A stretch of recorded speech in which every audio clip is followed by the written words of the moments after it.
YouTube, I finally upgraded my PC from a Phenom 2x6 to a dual 16-core Xeon setup. So I got a HP Z620. It came with the riser card and two quad-core Xeons. They're LGA 2011 Xeons, so they're fairly modern. I'd say the performance is about the same as having an i7, but I had two E5 2670s, so I just swapped them out. And now I have 2.6 gigahertz at 16 cores. So then I hot glued in an SSD, but that wasn't enough.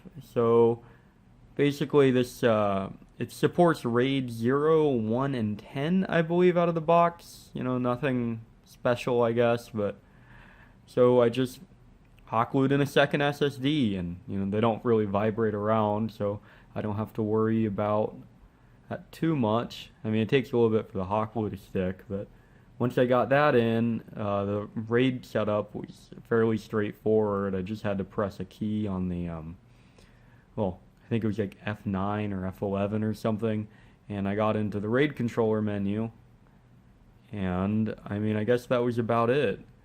So when it came to install an operating system, I originally went with Linux, but I had a AMD R7 and an NVIDIA card. And Linux, or Zorg in general, doesn't really like doing two different types of graphics drivers.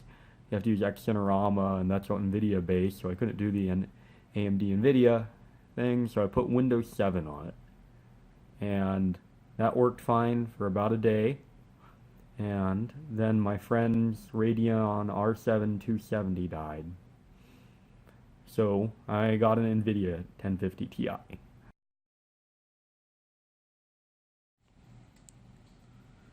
So, I mean, it was packaged pretty nicely. I could open it with one hand.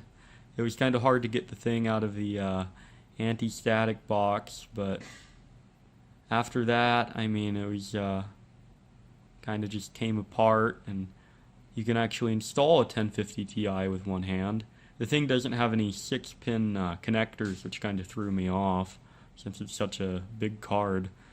But yeah, I mean, I just kind of removed the little rubber condoms they put over the PCI Express slot and some of the VGA connectors. Removed the peel, I guess.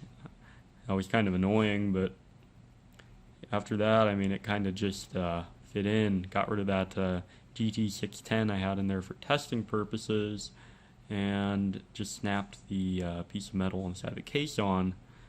So I mean, later I ended up installing a GT630 to run two other monitors off it, but that's pretty much how the install went. So I guess that sums up the video. And my room kind of started to get hot, so I installed a second air conditioner to my house.